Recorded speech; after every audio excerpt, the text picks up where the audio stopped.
안녕하세요. 한 주간의 부동산 핫 이슈에 대한 썰을 풀어보는 부동산 썰러브러더의 놀라운 부동산 놀부 부자병법 박병찬입니다. 네, 오늘도 콘텐츠 페스타 특집으로 이어지고 있습니다. 그래서 오늘이 두 번째거든요. 저번 주에는 김인만 소장님 모셔놓고 얘기를 했었고요. 오늘 두 번째 또 특집 게스트 심교훈 교수님 모셨습니다. 안녕하세요, 교수님. 네, 반갑습니다. 반갑습니다. 네, 반갑습니다. 네, 교수님에 대해서 모르시는 분이 과연 없을 거지만 네, 그래도 교수님이 간단하게 소개 한 번만 부탁드리겠습니다. 예, 저는 건국대학교 부동산학과에 있는 심교훈 교수입니다. 제가 부동산 요즘 한다고 알려져 있지만 사실은 옛날에는 뭐 도시계획 쪽을 했습니다. 예. 그러다가 이제 부동산학과 교수로 오면서 이렇게 뭐 좀 네. 공부를 하게 됐고 네네. 학계에는 재밌는 게 이제 가격에 대해서 공부하는 사람이 별로 없습니다. 그거 하면 논문이 안 나와요. 네. 논문이 쌓여야지 자기 승진 따고 이러는데. 그렇죠. 그러니까 대부분은 이제 그 가격 외에 다른 변수를 좀 많이 다루시는데 저는 이상하게 가격을 좀 하게 돼가지고 부동산 전문가란 말도 있는데 네. 사실 좀 과한 얘기 같습니다. 아유, 너무 겸손하신 말씀을 해주시고 계시네요.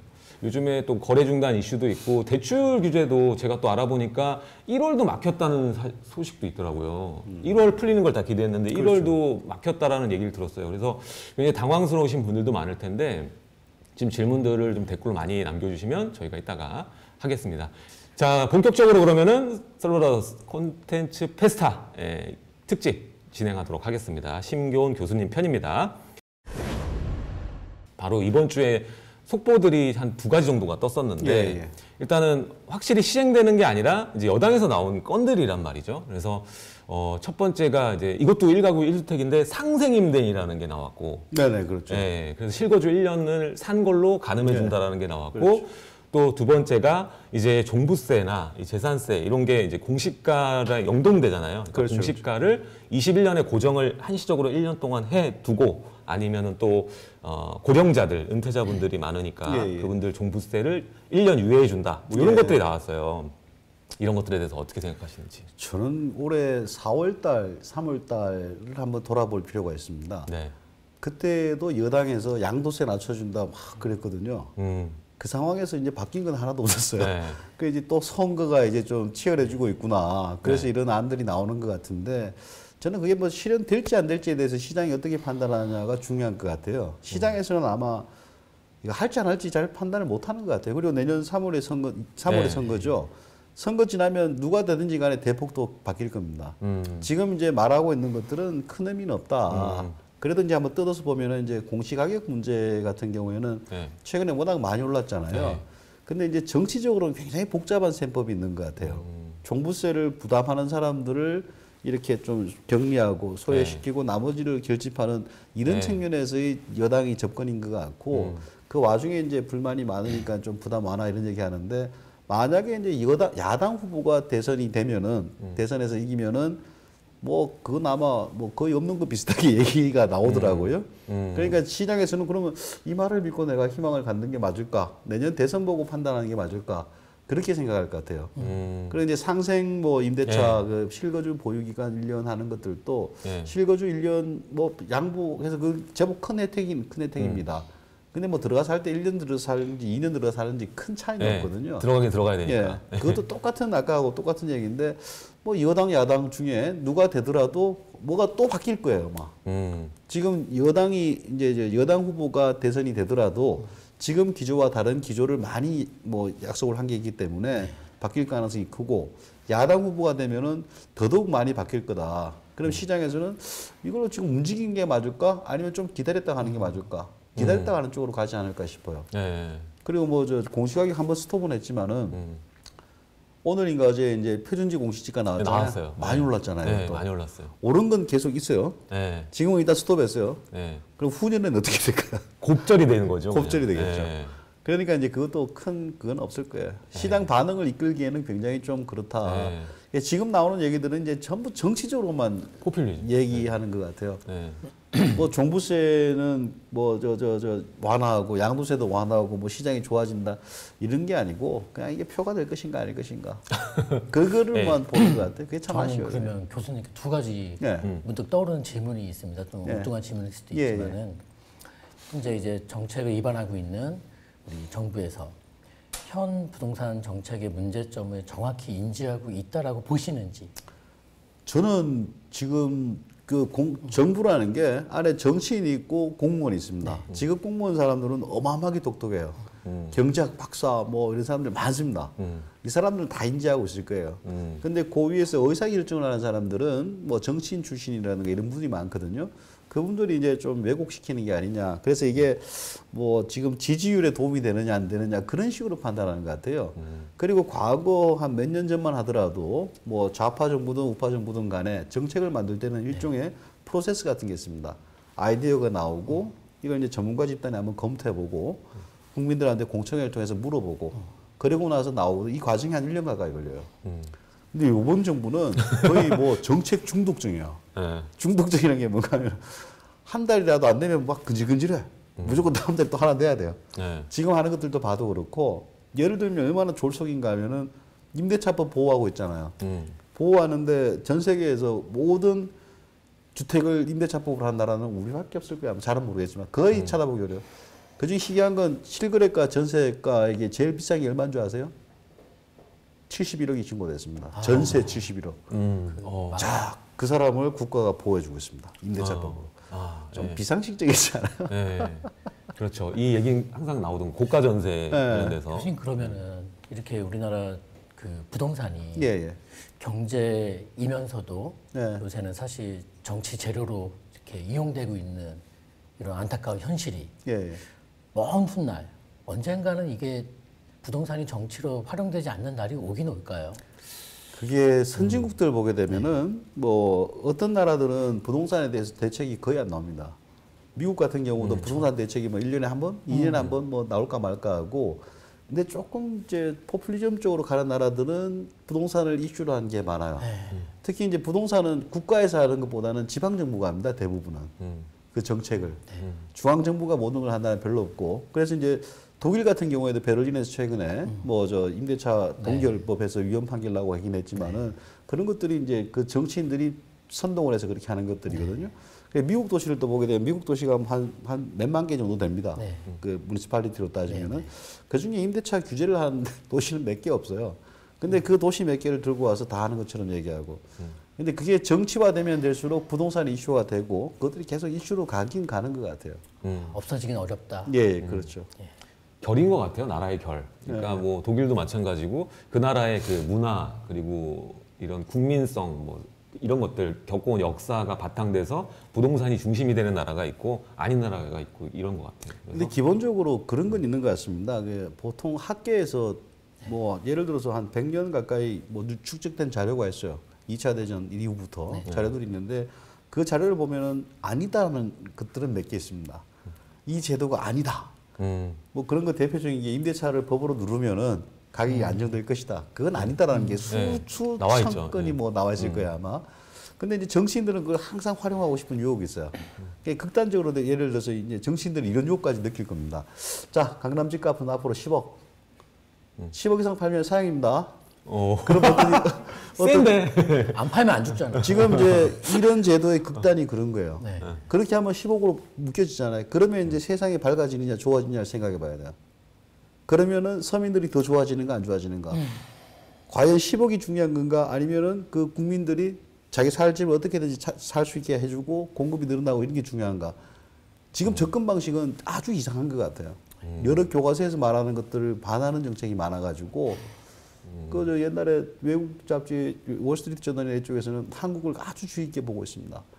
너무나 큰 실험을 하고 있어가지고 몇 개 칼럼 읽어봤는데 우리나라를 너무 관통해서 정확히 보고 있더라고요. 네, 그래서 지금 우리 쪽에 부동산 쪽에서도 외국 교수들 몇 명 이렇게 통화를 해보면은 요즘 화상회의 같은 걸 하잖아요. 아, 당신들 좋겠다. 이제 논문 엄청나게 나올 거다. 그런 해석이. 대목이네. 대목이요. 아니 뭐 하루마다 정책이 나와버리는데.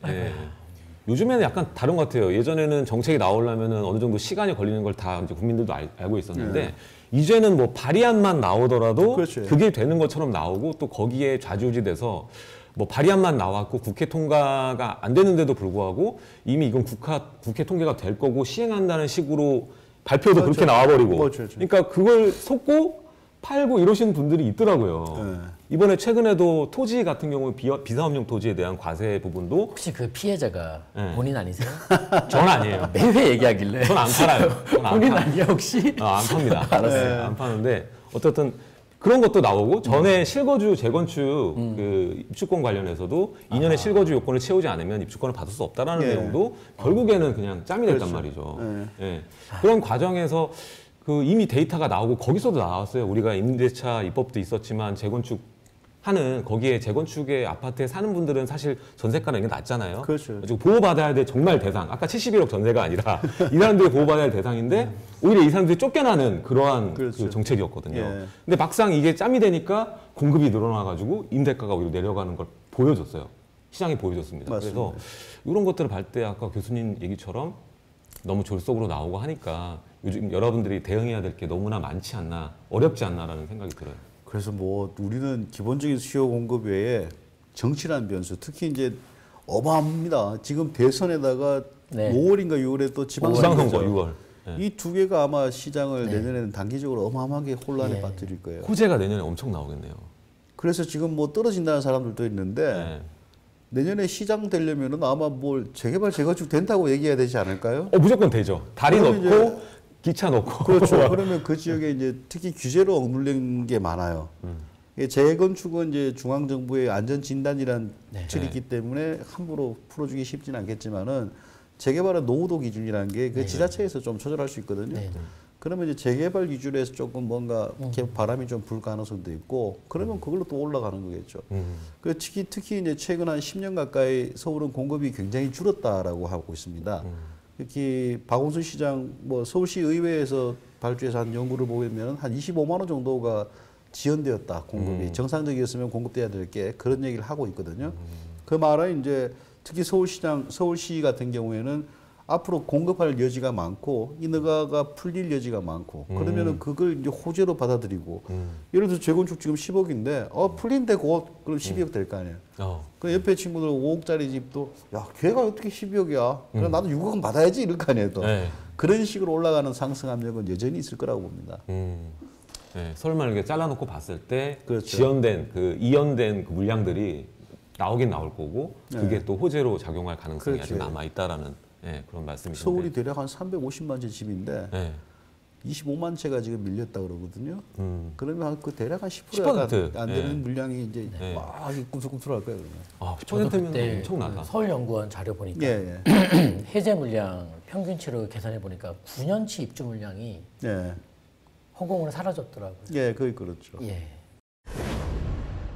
지금 내년 전망을 이제 얼핏해서 이제 얘기가 나온 건데 지방선거와 맞부딪혀서 서울 같은 경우에는 정비 사업 이슈가 화두가 될 가능성이 높고 재건축보다는 재개발이 더 상승 압력을 받을 수 있는 여건이 된다. 뭐 이렇게 정리를 해보면. 근데 이제 야당 후보가 대선에 되면은 아마 재건축 안전 진단도 좀 볼 네. 가능성이 있어요. 네, 네. 그럼 이제 더 뭐 커지는 거고 여당 후보가 되면 아마 안전 진단은 좀 주춤할 테고. 네, 맞아요. 지금 서울시장하고 또 여당이랑 이게 다르다 보니까 예. 좀 안 되는 재건축이 그래서 더 눈치 보는 것 같아요. 맞습니다. 토지거래 허가도 바로 하는 것 보고. 와, 그렇다면 교수님 갑자기 떠오르는 생각이 예를 들면 특정 지역은 예. 재건축이 굉장히 많이 몰려 있고 대상 지역들이 몰려 있고 표가 많이 나올 수 있다면 정치학적 계산에 입각해서 본다면은 이 정밀 안전의 기준이 지역별로 약간 차등화될 수도 있겠네요. 주관적인 입장으로. 근데 중앙 정부에서 그건 하기 때문에 그 뭐 시장이 어떻게 할 여지는 없습니다. 네. 그 대신 이제 시장이 할 수 있는 여지는 이런 게 있어요. 안전 진단은 통과했는데 가전 핑계로 지연시킨 물량이 꽤 있어요 또. 예를 들어서 집창촌 재건축에서 재개발하는데 집창촌 흔적을 남겨라. 또 뭐 청량리. 그 주민들이 다 반대하고 있어요. 왜 우리 동네 이거 피하려고 하는데 굳이 그걸 우리 동네 남기냐? 남기려면은 뭐 박물관에 남겨도 되는 거 아니에요? 쓰면 안 되는데. 그다음 또 뭐 잠실 5단지도 다 거의 다 통과됐는데 갑자기 국제 현상 설계를 하라. 예. 그 법에 그런 거 없어요. 아, 예. 그다음 뭐 아파트 한 동을 남겨라. 뭐 그런 것들이 예. 그런 것들이 이제 상당히 밀려 있는 물량인데 그런 것들은 조금만 바꿔줘도 물량이 바로 터지는 것들이고 뒤에 상당한 부분들은 안전 진단부터 통과해야 되니까 이제 좀 쉽지 않은 상황 뭐 그렇게 되겠죠.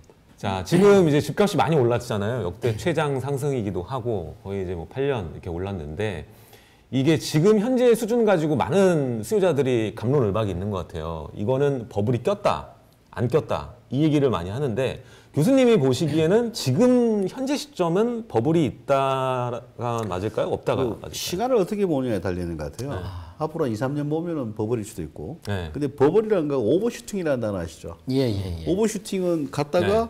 제자리 다시 비슷하게 내려오고. 갔다가 그쵸. 또 가잖아요. 네. 장기적으로 보면은 우리가 이제 오버슈팅 버블이 있다 하더라도 제자리 버블은 제자리 가서 거의 안 움직이는 거예요. 근데 오버슈팅은 갔다가 떨어졌다가 또 가요. 이 두 가지 경로 중에 어디를 볼 거냐. 장기적으로 보면은 무조건 상승이에요. 네. 상승 안 하면 그 나라 망한 거예요. 예. 상승하는 게 정상이에요. 네. 그리고 이제 지금 버블은 이렇게 멈춰가지고 이렇게 돼야 되는데 경제도 거의 뭐 좀 많이 망가지고 요즘은 해야 그렇죠. 되는 거죠. 네. 근데 재밌는 거는요. 그때 2000년대 초반에 그 버블이다 아니다. 그때 국토연구원이 보고서를 냈습니다. 확실하게 버블이다. 그리고 집값은 30% 거품이 끼었다라는 아주 멋진 보고서를 냈어요. 근데 제자리 안 가고 계속 네, 갔어요. 계속 가잖아요. 네. 근데 이번 정부도 보험연구원인가가 재작년에 강남은 버블이 많이 끼었고 네. 강북도 버블이 끼기 시작했다. 근데 그 이후로도 한 30% 올랐거든요. 네. 그럼 이 버블은 도대체 제자리로 어디에 갈 거냐. 그리고 버블이라는 것 자체를 뭐 안 산 사람들은 버블이라 그러고 산 사람들은 다 실수요자라 그러고 뭐 대강 그렇게 얘기합니다. 각자 입장 차이가 있다. 각자 입장 차이가 있고 그래서 제자리로 가는 게 지금 저는 시장을 보는 게 좀 오버슈팅 상태예요. 보통 이렇게 올라가잖아요. 이렇게 올라갔다 좀 조정받았다 또 올라가고 이렇게 이 오버슈팅 단계지 이게 제자리로 가는 버블이라고 보기에는 좀 리스키하다. 교수님께서 보시기에는 단기 조정은 네. 나올 것이다. 단기 조정은 당연히 나옵니다. 예. 주식이든 뭐든 모든 자산은 이런 커브예요. 쭉 가는 거 없습니다. 많이 올랐나? 그래 모든 사람도 팔기도 하고 또 좀 많이 빠졌네 또 사기도 하고 이렇게 해서 시장이 움직이고 경제는 지금까지 성장하는 추세를 보여줬으니까 경제가 성장한다. 그러면 무조건 올라가는 게 정상이에요. 근데 그걸 떨어진다라고 생각하는 것 자체는 아마 우리나라가 망했거나 뭐 그러면은 떨어질 수도 있어요. 근데 이제 전체적으로 그렇다는 거고 지방하고 또 대도시는 완전히 갈라질 다르죠. 겁니다. 우리가 옛날에 돈이 풀리는 경로가 저는 한 크게 두 가지로 생각합니다. 경제가 잘 돼요. 수출도 잘 되고 그럼 돈이 많이 생겨 사람들이. 그러면 이제 지방도 오르고 서울도 오르고 다 오릅니다. 그게 전국이 막 불 끓듯이 올라요. 근데 지금은 경제는 좀 뭐 아닌 것 같은데 돈은 많아요. 그러면은 경제는 별거 아니다. 그럼 지방에 집을 사는 게 나을까? 대도시에 사는 게 좋을까? 근데 세계적으로 대도시 값이 폭등했거든요. 돈이 오를 때. 과거에 이제 성장기 때는요. 대도시뿐만 아니고 지방도시들도 다 폭등했습니다. 근데 우리는 이제 지금은 세계적으로 경제는 별거 아닌 것 같아요. 별로 좋은 거 아닌 것 같아요. 저성장기죠. 근데 이제 그러면 어디서 투자할래? 돈은 많고. 그럼 대도시로 가는 게 많죠. 그게 이제 우리나라뿐만 아니고 세계적으로 좀 그런 현상이 좀 지속되고 있고 거기다가 우리는 또 그 기름을 부었죠. 1가구 1주택 아니면은 뭐 때려잡겠다. 정책 미스가. 네, 그러면은 원래 그런 추세가 있는데 야 그럼 똘똘한 한 채 해야 되구나. 그러면 당연히 서울에 그래서 작년에 서울 아파트 거래량 보게 되면은 22%인가 외지인이 샀다 그러거든요. 그러니까 한 몇 년 전에 했을 때는 뭐 용산, 뭐 강남 이런 데는 외지인이 한 30% 가까이 샀습니다. 맞습니다. 그것들이 전부 다 원래 그런 트렌드에다가 정부에서 기름을 모아가지고 이렇게 더 커지게 되고 그러면 대도시는 좀 더 가는 게 있죠. 그런 것들이 이제 오버슈팅으로 나타나는 거고 오버슈팅은 보통 이제 경제 위기 충격 이런 게 없다 그러면은 조정을 받았다가 또 이렇게 가고 또 받았다가 이렇게 하고 이렇게 갈 겁니다. 현재는 조정 국면이 맞습니까? 저는 조정 국면이라고 얘기하는 게 뭐 하락세로 전환했다 이런 얘기를 하는데 제가 보는 지표는 다 상승하고 있어요. 뭐 예를 들어서 지금까지 10% 상승했는데 10%씩 상승했는데 요즘 1% 상승한다. 이걸 하락으로 1% 상승이에요.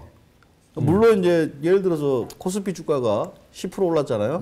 10% 올랐는데 1%로 오르면은 적게 올랐다. 그 하락세를 표현 안 하고 1%만 상승하게 되면은 수많은 기업 중에 상당수의 기업은 마이너스인 상태고 몇몇 기업 뭐 삼성전자만 올라도 1%는 오르잖아요. 이런 식의 지수의 효과가 있기 때문에 지금 벌써 하락세로 졸았었다고 얘기하는 건 참 이상한 것 같고 그리고 뭐 마지막으로 제가 확실한 그 근거는 뭔가 하면은 부총리님이나 장관님이 계속 하락세라 그래요. 맞아. 그 말은 올라간다는 얘기가 올라가고 있다는 얘기. 반대로 얘기하는 안정세, 하락세, 뭐 폭락간다, 퍼펙트 스톰이다 뭐. 선생님 이 이게 제일 심플한 답변이시네요. 정확하고 싶어요. 아니 지표를 정확하게 얘기해 주시니까요. 네, 지표에는 하락 근거가 없는데 하락이라고 얘기하고 기사도 보면은 마치 그런 거를 기다리는 사람한테 좀 뭔가를 주고 싶어하는 그런 그렇죠. 게 너무 강한 것 같아요. 그래서 둔화되었다는 것도 그냥 둔화라고 표현하면 되는데 그 둔화라는 말이 하락이라는 것처럼 느끼게끔 맞습니다. 글을 쓰더라고요. 그래서 좀 이런 시장 현상을 똑바로 볼 필요가 좀 있는 것 같고 아까도 교수님이 얘기해 줬는데 이제 외지인 투자 얘기했는데 지금 서울에도 외지인 투자가 그 정도 되지만 그렇죠. 지방도 외지인 투자가 많아요. 그렇죠. 그 말은 시중 유동성이 아직도 돈은 있는 사람은 많다라는 거거든요. 그렇죠. 투자 수요가 있다라는 것이고 그래서 지금 상황에서 아직 뭐 버블을 계속 끼고 하락, 그러니까 단기 조정이 지금 나올 거다라는 것은 네. 아직은 그렇지기는 좀 어렵지 않나. 뭐 근데 이런 이제 생각이. 뭐 단기 조정이 나온다고 하는 건 하방 압력이 커진다는 건데 그렇게 생각할 수 있는 건 몇 가지 근거는 있는 것 같습니다. 하나는 이제 뭐 워낙 많이 올랐으니까 그게 제일 많은 것 그렇죠. 같아요. 그 얘기가. 올랐으니까 제 주변에 몇 명 또 야 지금 예를 들어서 5억이나 올랐는데 야 나 한 1억 싸게 내놔도 이익이 많다. 양도세만 풀리면 내놓겠다 이런 사람들이 있어요. 맞습니다. 이제 고점에 대해서는 떨어질까에 대한 불안 때문에 이렇게 내놓는 사람들이 늘어나는 게 있고 또 하나는 이제 우리나라 이제 대출 규제 같은 것들이 금리 인상하고 이런 것들 맞물려서 뭔가 좀 뭐 심적 마이너스 심리적인. 영향일 거다 그렇게 하는 거죠. 근데 어떤 연구를 봐도 금리 인상 같은 것들은 집에 마이너스 영향을 줍니다. 주긴 주는데 이제 그건 뭐 현실적으로. 조금 장기적인 측면에서 반응을 하는 거고 단기적으로는 금리를 아주 많이 올리지 않은 상. 지금 우리가 한 뭐 1%쯤 그렇죠. 되죠. 네. 5%를 올렸나. 그러면은 이제 충격이 가겠지만은 25pp씩 올리고 뭐 이렇게 할 거 아니에요. 그럼 또 적은 시간이 0.25씩. 있기 때문에 그렇게 큰 영향을 주진 않아요. 그리고 이제 뭐 기타 규제 같은 것들은 계속 되어왔던 규제이기 때문에 뭐 그다음 큰 건 없을 것 같은데 반대로 상승 압력도 어마어마합니다. 일단 가장 큰 거는 저는 이제 뭐 유동성, 가구 증가 이건 뭐 기본적으로 깔려 있는 건데 최근에 가격을 올리는 힘으로는 좀 약하다. 그거는 재료가 좀 끝났다. 정권에서 보면 뭐 재료가 소멸됐다 이렇게 그게 뭐 유효하긴 하지만은 이걸 가지고 다시 오르고 이게 좀 그렇다는 거죠. 그럼 이제 작년에 임대차법 이후에 진짜 폭발적으로 올랐거든요. 그 소재가 아직 살아있다. 내년 여름까지는 살아있겠죠. 내년 여름에 계약갱신 청구권이 있으니까. 네, 네. 근데 계약갱신 청구권에서 여름에 끝나면 그럼 다 폭등할 거냐 이런 얘기 하는데 저는 좀 다르게 봐요. 이게 이제 여름 되면은 뭐 전세 수요도 많이 늘어나겠지만은 공급도 많이 늘어나요. 양자가 사고 팔고 해야 되는 거니까. 네. 그러면 가격이 지금 이렇게 올랐잖아요. 네. 그래서 조금 더 오르는 수준이 지금처럼 또 이렇게 오른다? 네, 이게 부담 능력이 좀 어느 정도 있어야 되거든요. 국민소득 기준으로 봤을 예, 때. 예. 그렇기 때문에 폭등까지 나더라도 오를 가능성이 있다. 네. 그런 게 하나가 있고 또 하나는 이제 개발 호재가 많을 겁니다. 네. 대선에서 뭐 네. 또 어마어마하게 또 큰 얘기를 하겠죠. 뭐 지방마다 무슨 수도를 만들고 뭐 산업단지 만들고 이런 것도 하나가 있고 지자체장들이 아마 개발적으로 얘기를 많이 할, 그 주택 문제가 심각하니까 네. 대도시 지자체장들은 이 주택 문제를 해결하기 위해서 자기는 뭘 하겠다 이럴 거예요. 그럼 대부분이 이제 뭐 개발일 거예요. 개발이면 재건축 개발 호재, 재개발 개발 호재 이런 것들이 작용하면은 내년까지는 그래도 상승 압력이 좀 더 센 게 아니냐 그렇게 볼 수 있죠. 또 하나는 충격이 오더라도 하방 경직성에 대한 얘기인데 이거는 뭐 이거 저 혼자 그냥 뭐 네, 술 네. 먹다가 생각. 술 먹다가 항상 떠오르시나 봅니다. 그게 그런 게 있죠. 뭐 IMF가 오면 우리 다 죽는다 이러잖아요. IMF 외환위기. 네. 외환위기 때를 하고 금융위기 때를 한번 생각해봤어요. 외환위기 때는 우리가 다 못 살게 됐어요. 극소수 0.01% 이런 사람 빼고 나머지는 전부 다 직장 잘리고 뭐 회사 구조 조정하고 다 어려웠잖아요. 네. 그러니까 이제 1,000억짜리 빌딩이 300억에 팔리는 걸 내가 봤어요. 1,000억짜리 맞아요. 빌딩이 300억에 팔렸어요. 700억이 떨어졌어요. 네. 300 몇십억인데 정확히는. 네. 그때는 살 사람이 없어서 외국 사람이 그걸 사주면 네. 고맙다 했어요, 우리가. 금융위기 때도 거의 국민 대부분이 어려웠어요. 네. 근데 이번 위기는 아주 특이합니다. 50%는 대박이 나오고 있어요, 지금. 맞아요. 인터넷 업체 포털 예. 사이트 그다음 네. 배달의 민족 이런 거 있잖아요. 집에서 시켜 인터넷, 먹고 예, 뭐 하고 기반으로 돼 있는. 이쪽은 뭐 최고 기록을 막 세우고 있고 예. 나머지 뭐 전통적인 산업이라든가 네. 아니면은 저 치킨집 생계형 네. 이런 막 거의 뭐 생사 죽음으로 몰려가고 있고 이 사람들이 어떤 상황인가 하면은 야, 이게 좀 사악한 얘기입니다. 죄송합니다. 아, 괜찮습니다. 이 사람들 파산하면은 그 물건 내가 다 사주겠다는 거예요. 지금 명동에 빌딩 값이 좀 떨어졌거든요. 아, 맞습니다. 지금 굉장히 입질이 많이 가고 있습니다. 네. 야, 이거 코로나 때문에 떨어지는데 코로나 뭐 길어봐야 10년 가겠어? 뭐 5년 가겠어? 이런 생각이 있을 거 아니에요. 예를 들어서 100억 하던 게 한 뭐 80억 이렇게 됩니다. 상가가 다 비었으니까. 네. 살려고 막 집중거리는 사람 많아요. 네. 저 IT 기업이라든가 이런 사람들이 최근에 돈을 많이 벌었거든요. 이 돈 가지고는 비트코인 하기엔 좀 무섭잖아요. 주식도 뭔가 좀 불안불안하고. 네. 뭐 50억, 100억 이런 돈을 그런 데다 투자하고 묻어두겠다 이런 것들이 있죠. 네. 그래 또 뭐 그 공사에서 회의가 있어서 한번 갔었는데 이 사람들이 코로나 때문에 건설사들이 좀 파산했으면 좋겠대요. 파산하면 그 물건을 자기가 다 가져오겠대. 네. 대형 건설사 몇 군데에서 그렇게 얘기하더라고. 좀 사악한 얘기예요. 네. 이 말은 뭔가 하면은 옛날에는 다 못 살게 힘들어지니까 가격이 폭락까지 갔는데 지금은 살 사람이 어마어마하게 많다는 거야. 지금 맞아요. 대기업에 제 친구들 임원들도 연말에 몇 억씩 받는 사람이 있어요. 인센티브만. 좀 올려주세요. 근데 그런 사람들은 강남이든 어딘든 지금보다 조금만 떨어지면 언제든지 사겠다는 대기 수요로 하고 있기 때문에 저는 떨어지더라도 과거에 뭐 퍼펙트 스톰 이렇게 막 폭락하는 그런 정도까지는 아니다. 그렇게 네. 보여져요. 지금이 양극화가 더 심해진 것 같아요. 그렇죠, 그렇죠. 제가 그 혹시 영화 기생충 이 코로나가 우리 영화 기생충에서 폭우가 내리지 않습니까? 네. 근데 맞아. 이제 지하에 계신 분들은 물이 다 들어와 마시고 집에. 그렇죠, 그렇죠. 변기 위에 올라가 있고 네. 그분들이 일하는 그 우리 성북동의 부잣집 분들은 여행 갔다가 돌아오는데 여행 가서 비가 왔으면 얼마나 힘들었을까 하면서 다음 날 화창한 날에 이분들은 이 서민분들은 집합소에 가 있고 아주 맑은 날씨에 이분들이 파티를 여시거든요. 나는 그 기생충에서 그 폭우가 이 현실 세계 코로나가 아니냐. 이 똑같은 위기 속에서 누군 더 어려워지고 있고 누구는 더 배를 채우고 있고 정말 제가 그게 떠오르네요. 지금 말씀 들으면서. 그건 경제 전반적으로 그런 거고 부동산 쪽에서는 이런 연구들이 있습니다. 자, 양극화가 어떤 상황에서 부동산에서의 양극화? 부동산에서 양극화예요. 일반 근로소득 이런 거 말고 네. 양극화 어떻게 벌어지냐? 공급이 줄거나 규제가 세지면 양극화인 거죠. 근데 지금이 공급을 딱 많이 하면은 공급을 많이 하면 양극화가 훅 줄어요. 네.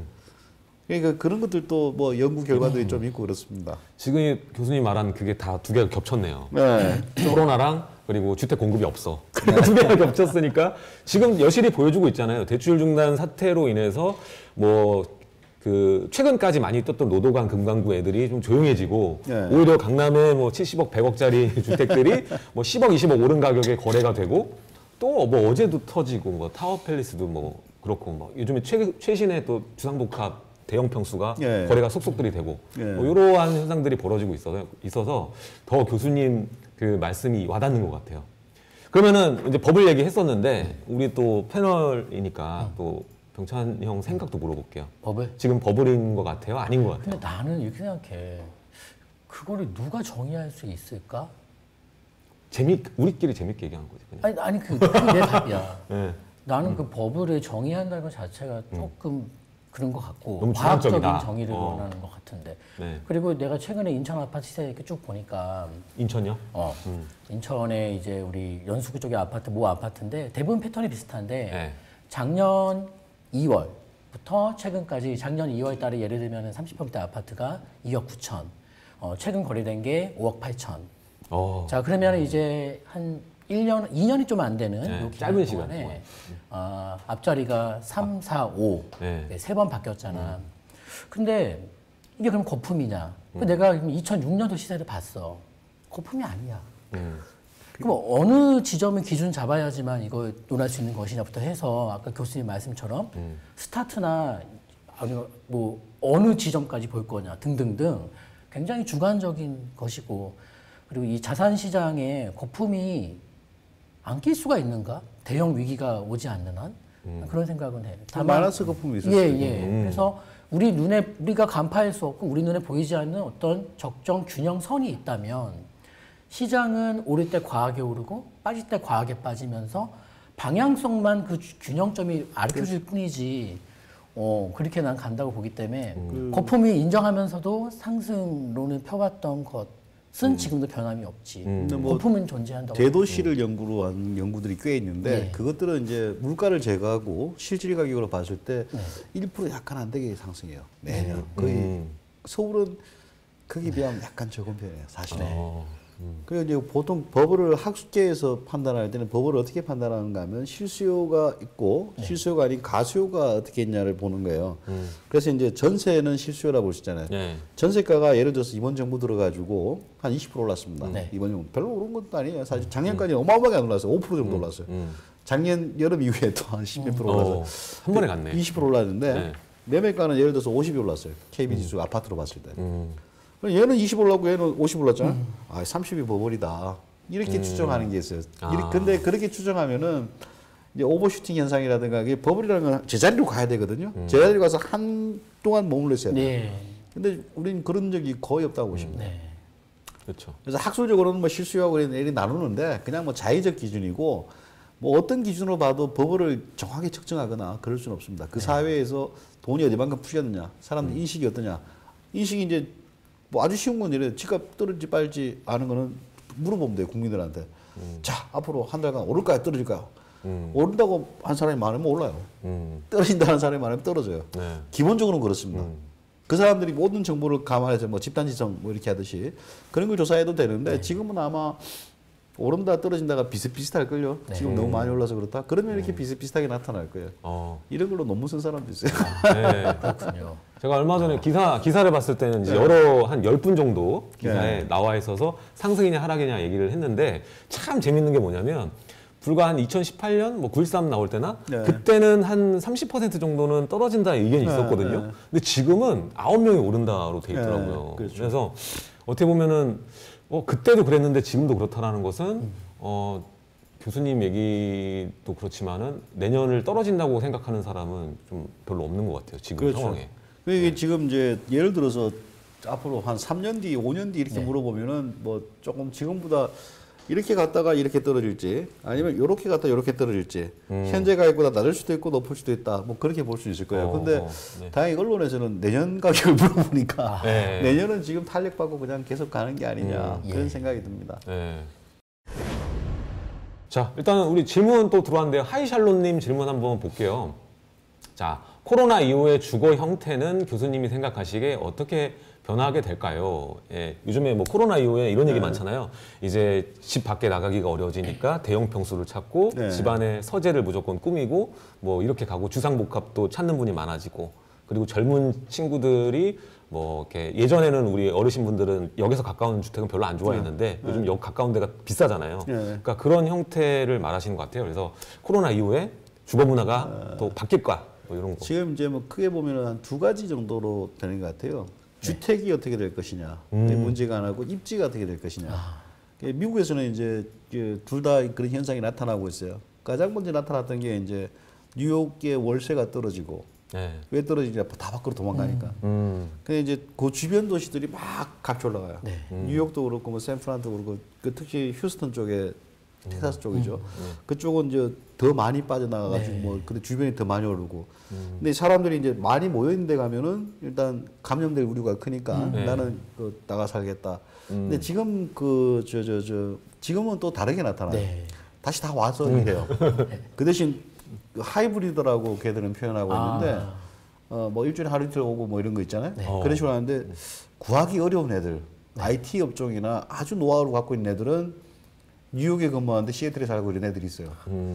근데 이제 저같이 별로 노하우도 없고 그러면은 너 매일 출근해 이렇게 일단 그렇게 지금 가고 있어요 트렌드가. 그래서 저는 이게 확 퍼질 것이다에 대한 것들은 과거에도 그런 논쟁이 많았어요. 예를 들어서 제일 중요한 팩스였습니다. 팩스 머신이 생기니까 이제 다 떨어져서 이래도 돼. 서류를 보낼 수 있으니까. 근데 그 다음에 또 인터넷이에요. 인터넷 되니까 도심이 망가질 것이다. 외곽으로 나갈 것이다. 최근은 앱 있잖아요. 무슨 앱 다 외국 나갈 것이다. 나가긴 뭘 나가요. 나가는 놈 있고 들어오는 놈 있고. 그걸 뭐 백오피스, 프론트오피스, 미들오피스 이렇게 하는데 하여튼 중심성은 더 강화되는 입지 지역에서는 그런 게 좀 나타나는 것 같아요. 그 추세가 저는 이번 계기로 해서 바뀔 거라고 보지는 않습니다. 1차 대전 때 스페인 독감이 어마어마합니다. 5천만에서 1억이 죽었습니다. 추정에 따라 다른데 한 5천만 적게 보는 사람 5천만.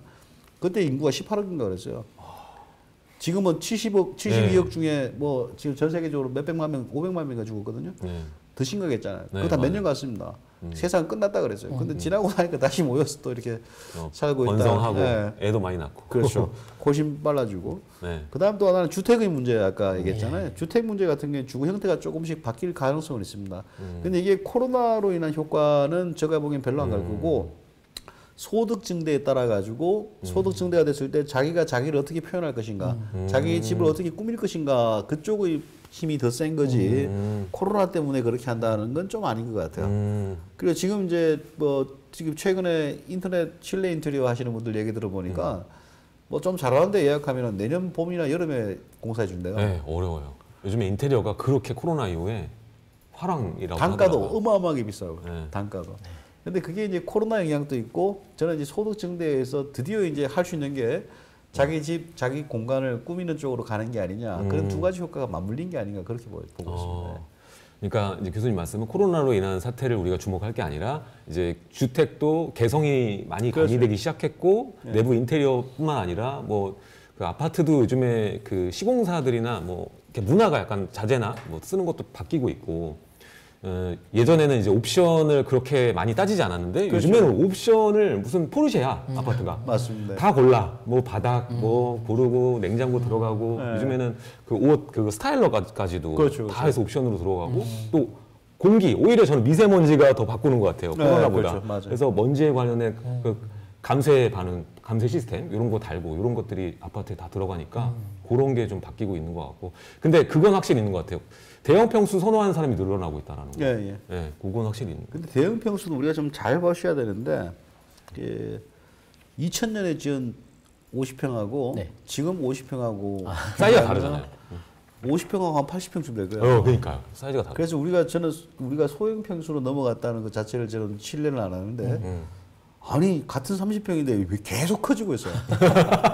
제가 지방에 가서 3면 확장을 하는 걸 봤어요. 아, 예. 3면. 그 법적으로는 84.9평방미터인데 네.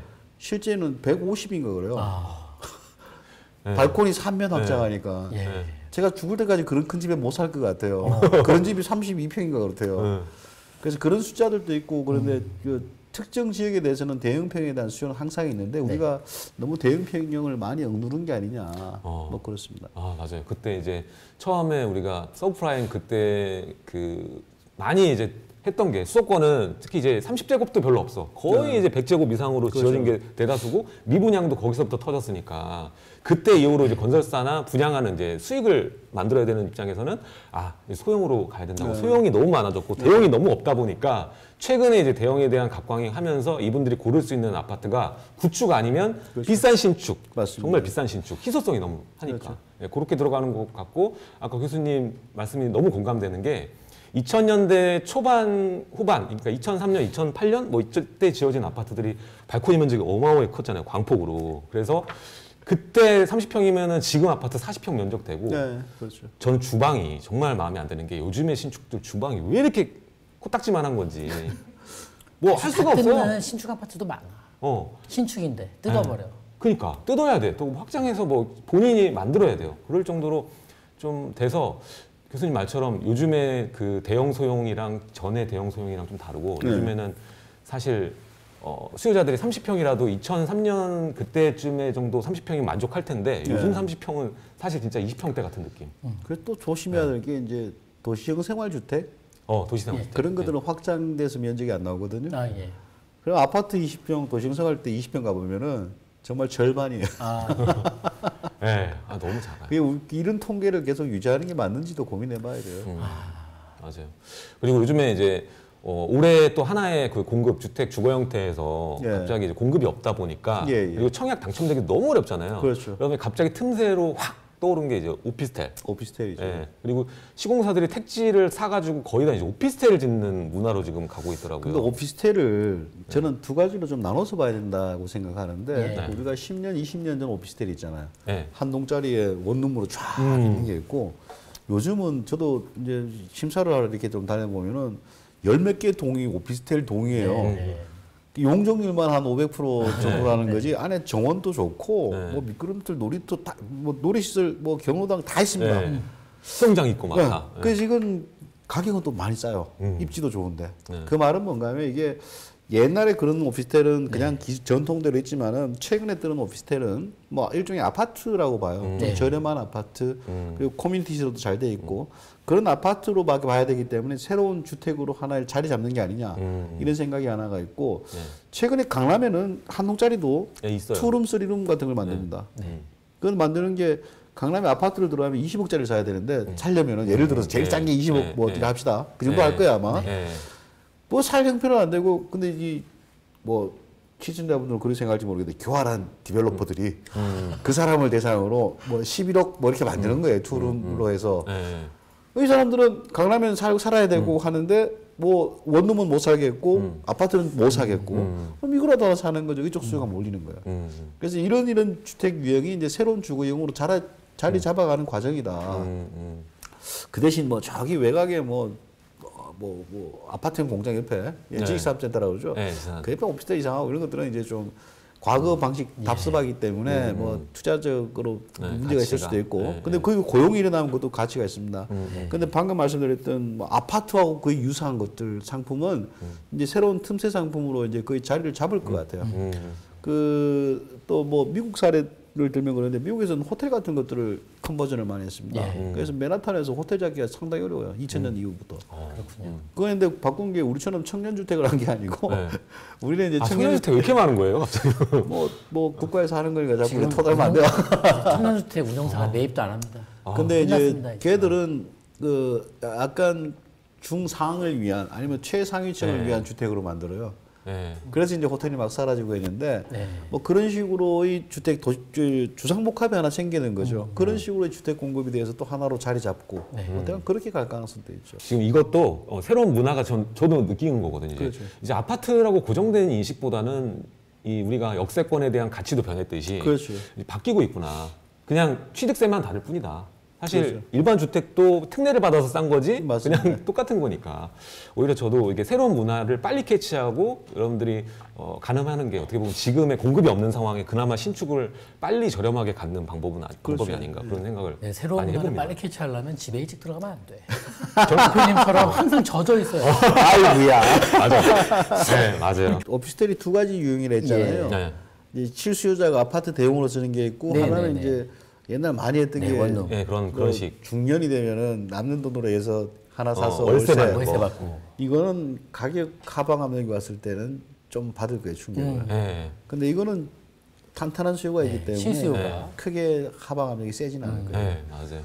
이것도 뭐 기존에 있는 오피스텔 가격대를 보면은 딱 나오는 게 이제 사이즈마다, 그러니까 룸 구조마다 이게 가격 오름세가 다르더라고요. 맞습니다. 원룸은 거의 오르지가 않았고요. 네. 1.5룸부터 다다다 이런 식으로 올라가요. 그래서 문정동도 투룸이 분양가의 2배 갈 때 아이고야. 원룸이 기다리더라고 계속 거기.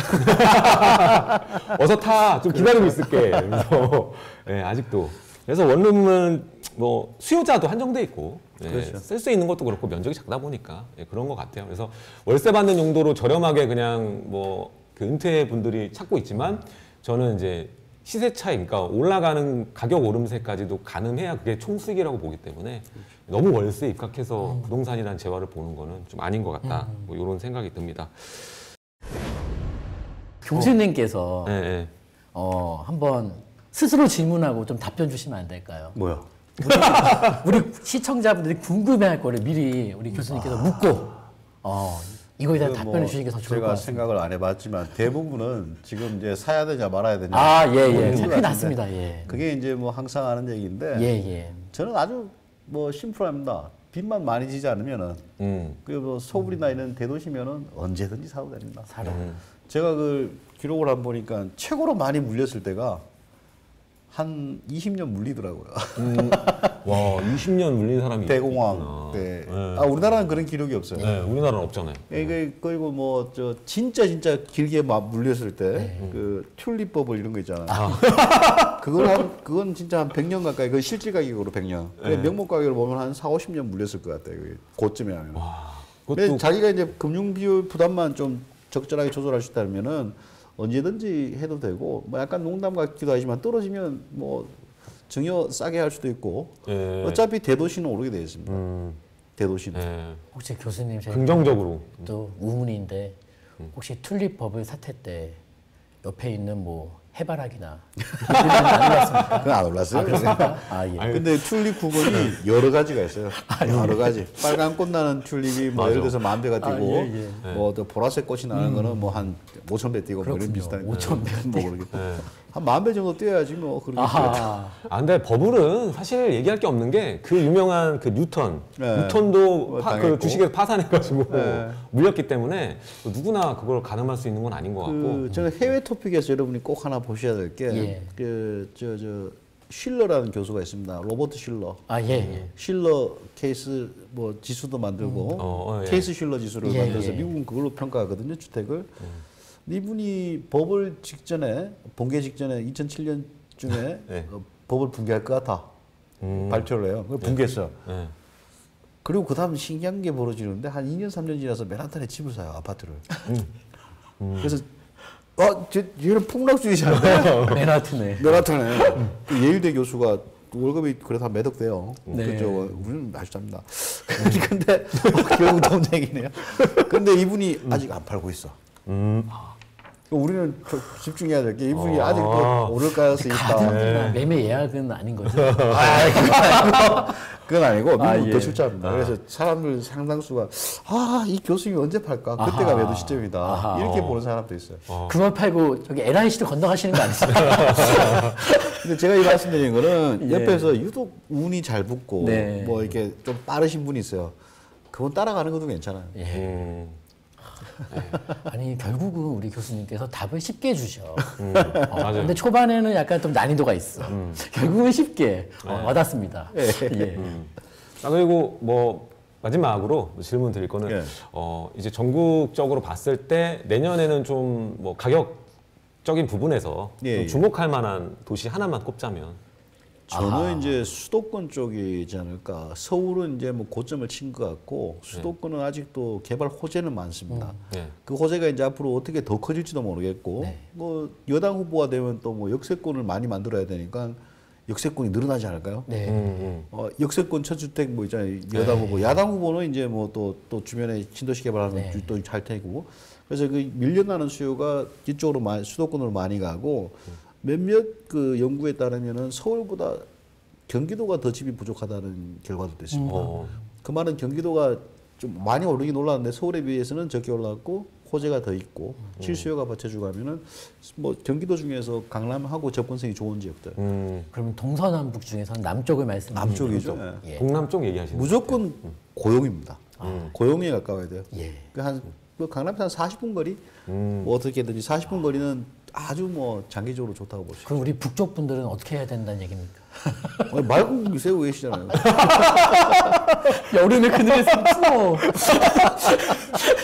나 이런 여러분 의정부 동두처럼 힘내십시오. 근데 갈 겁니다. 근데 이제 거기도 또 호재가 약간은 있는 게 양주 쪽에 이제 신도시가 들어서고 그 신도시에 좀 어마어마한 그 고용이 일어날 거예요. 그 다음에 이제 지금 왕숙지구라고 거기도 거기에 들어간 게 판교 한 2배 물량 될 겁니다. 판교 테크노밸리에. 그 정도 고용이 만약 일어난다. 그러면은 그 지역도 이제 다시 한번 부활하겠지만은. 하지만 남쪽엔 이미 있다는. 그렇죠. 사실. 그리고 더 크고. 자, 일단은 오늘 또 심교원 교수님 아주 귀중한 분 모셔서 여러분들과 함께 이야기를 나눠봤고요. 여러분들 또 콘텐츠 페스타 이제 다음 주가 또 이제 마지막 콘텐츠 페스타 특집이거든요. 그러니까 다음 주에도 많이 오주시면 좋을 것 같고요. 다음 주에도 많은 시청 부탁드리고 오늘 또 심교원 교수님 마지막 같이 하셨는데 소감 한 말씀만 부탁드립니다. 아유, 뭐 분위기도 자유롭고 또 다양한 주제로 다양한 소재로 얘기하니까 좋은 것 같습니다. 자, 이렇게 우리 심교원 교수님과 함께 했고요. 콘텐츠 페스타 사랑해주신 여러분들 감사드리고 다음 주 또 마지막 특집도 많이 봐주십시오. 다음 시간 또 뵙도록 하겠습니다. 지금까지 부동산 썰브더의 놀라운 부동산 놀부 부자병법 박병찬 그리고 심교원입니다. 감사합니다. 다음 주에 뵐게요. 감사합니다.